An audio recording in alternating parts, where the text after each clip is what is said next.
Late last night, in the wake of Prime Minister Netanyahu's re-election and his statements just before Election Day that he didn't see a Palestinian state happening, White House officials said the U.S. might now stop protecting Israel at the United Nations, a reversal of decades of policy.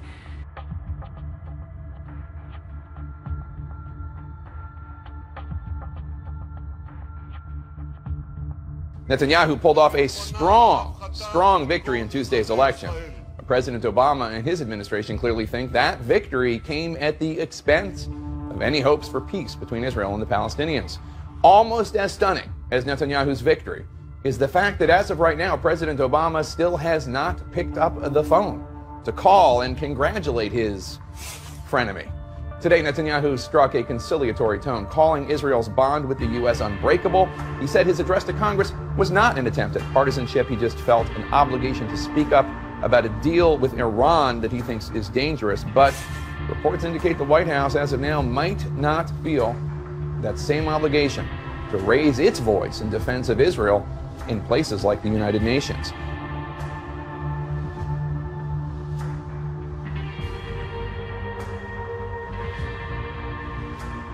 Barack Obama has congratulated Benjamin Netanyahu after his victory in the Israeli election. In the phone call, he emphasized the deep ties between the two countries. The message was not all rosy, though. Washington is now hinting it may withdraw its support for Israel at the United Nations over the issue of Palestine and the Iran nuclear deal.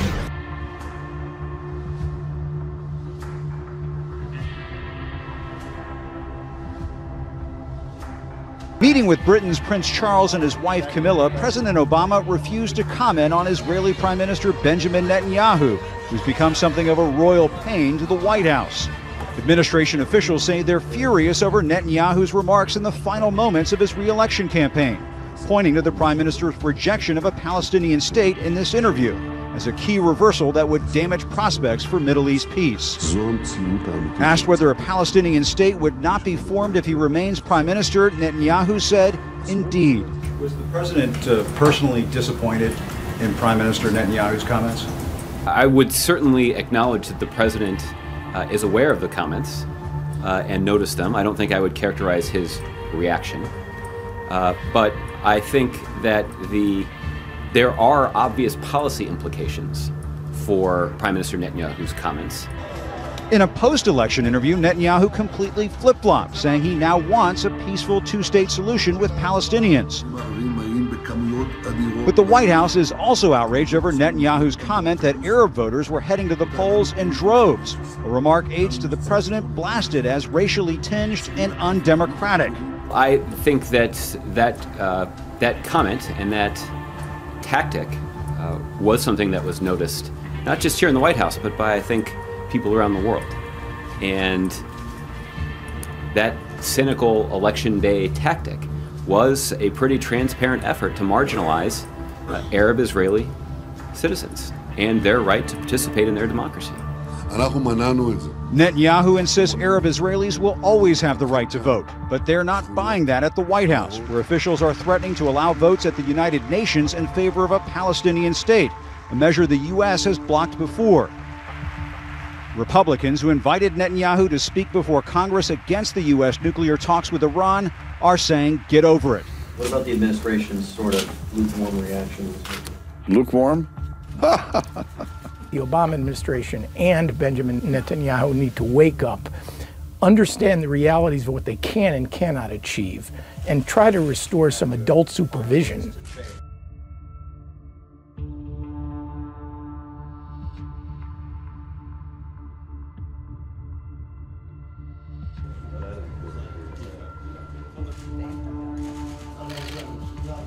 عندما يتكلم السيد نتنياهو عن انه لم يعد هناك حل للدولتين لم يعد لا يريد ان تقوم Benjamin Netanyahu's statements against a two-state solution and against a Palestinian state, and the calls by Avigdor Lieberman to kill all the Arabs in Israel, all of this is proof, if correct, that there is no seriousness in the future Israeli government about a political solution.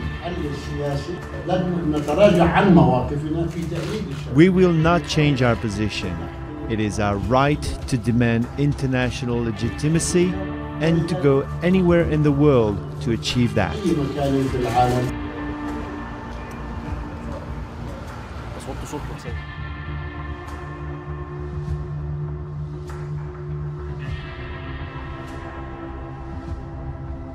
President Obama and Benjamin Netanyahu are not fans of each other. It's clear by now. The relations have eroded to the point where the U.S. may change its long-standing policy of blocking all UN Security Council resolutions on the conflict between the Israelis and the Palestinians. Up to this point, the U.S. has said that it supports a two-state solution, but would be against any attempts by the international community to interfere in the negotiations. The negotiations never moved forward, and we're obviously nowhere near a two-state solution. In the last days of his election campaign, Benjamin Netanyahu made it clear that he doesn't want a two-state solution. Here's the White House response, just from today. Now that the foundation has been eroded, it means that our policy decisions need to be reconsidered, and that's what we will do. Benjamin Netanyahu, in his latest interview, tried to walk back on his earlier statement about the two-state solution, saying that he actually supports the two-state solution, but U.S. officials seem unimpressed. There has been so much tension between the two governments lately. The Israeli Prime Minister's uninvited visit to Washington, uninvited, of course, by the Obama administration. His speech before U.S. Congress, where he blasted the Obama administration's diplomatic efforts with Iran. The U.S. has just removed Iran and Hezbollah from its list of terrorist threats to the United States. There is a notable rift between the governments of the U.S. and Israel, and this could be leading to real changes in policy.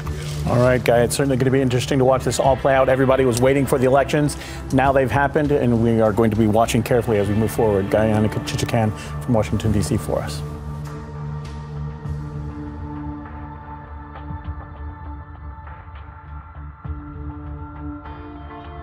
You can't force the people of Israel, who've just elected me by a wide margin to bring them peace and security, to secure the state of Israel, to accept terms that would endanger the very survival of the state of Israel. I don't think that's the direction of American policy. I hope it's not. Our preference is certainly, and it has been, it is today, it was yesterday, it was 3 days ago, for a two-state solution negotiated between the parties. Certainly the Prime Minister's comments from a few days ago brought into question whether he was remained committed to that. President Obama called the Prime Minister, Benjamin Netanyahu, to congratulate him this afternoon. Meanwhile, there's back and forth with the White House and the State Department saying there may be a change in U.S. policy when it comes to the two-state solution, pushing the UN to pressure Israel to do that. Here's exactly what Prime Minister Netanyahu said before the election the other day about this topic. This is through a translator. Anyone who is going to establish a Palestinian state, anyone who is going to evacuate territories today is simply giving a base for attacks to radical Islam against Israel. This is true reality that was created here in the last few years. They who do not understand that stick their heads in the sand. The left are doing it, sticking their head in the sand time and time again. The questioner, so if you are Prime Minister, a Palestinian state will not be formed? He says, indeed. Megyn Kelly asked him about that. In 2009, you said you supported a peace deal that would recognize a Palestinian state, but the day before Tuesday's election, you completely reversed that. Why?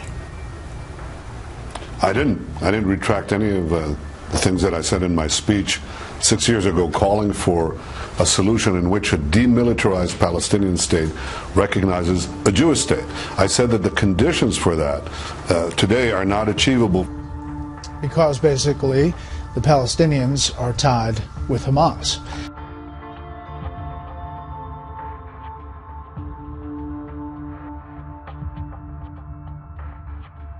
I'm just wondering why the White House is being so selective with the rhetoric that Prime Minister Netanyahu has used to base these considerations to policy going forward. Because of his comments days before the election, it does raise questions about his commitment to that solution. Why are you willing to put more weight on those comments than you are today? Certainly the Prime Minister's comments from a few days ago brought into question whether he was remained committed to that. Why do you assume that his comments, why do you assume that he's lying today? I think he was the Prime Minister 3 days ago, so certainly we can't, forget about those comments.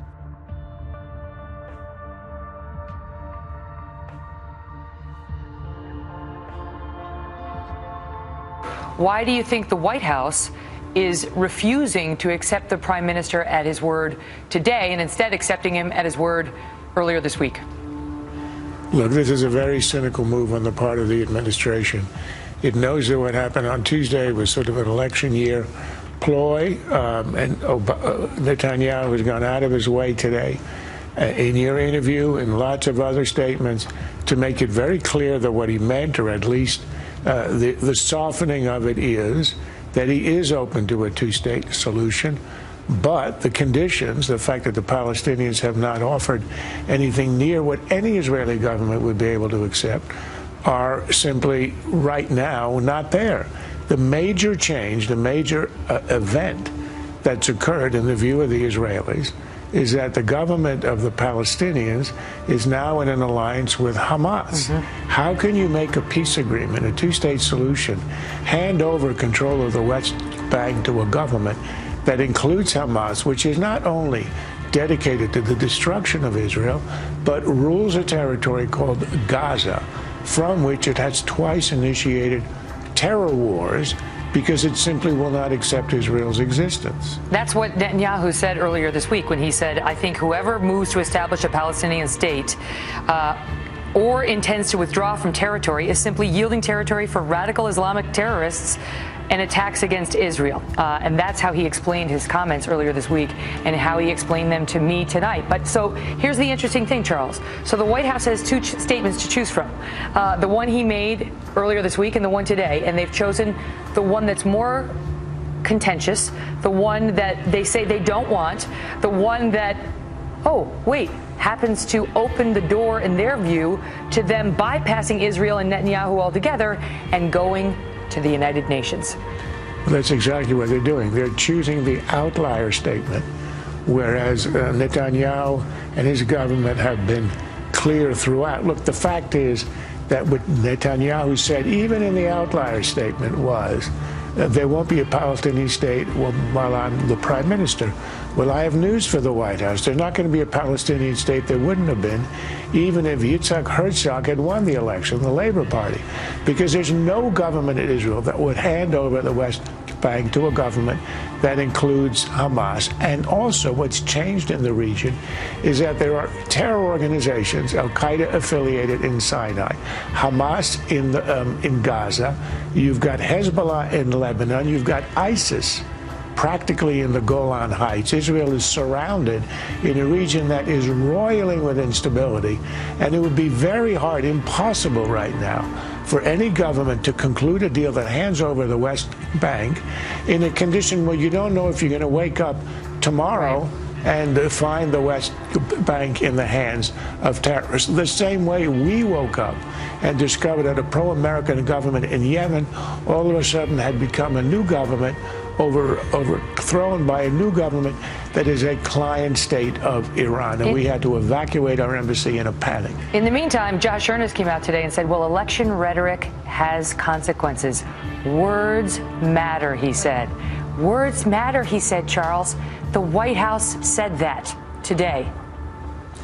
They are either trying to stab Israel in the back by supporting a UN resolution that will call for withdrawal, unilateral withdrawal of Israel without peace, without recognition, without a renunciation of terror, and will simply leave Israel helpless against 50 years of American policy, against the existing UN resolution, which is from 1967, the famous resolution 242, which says that Israel will withdraw to secure and recognized boundaries, and these are insecure boundaries.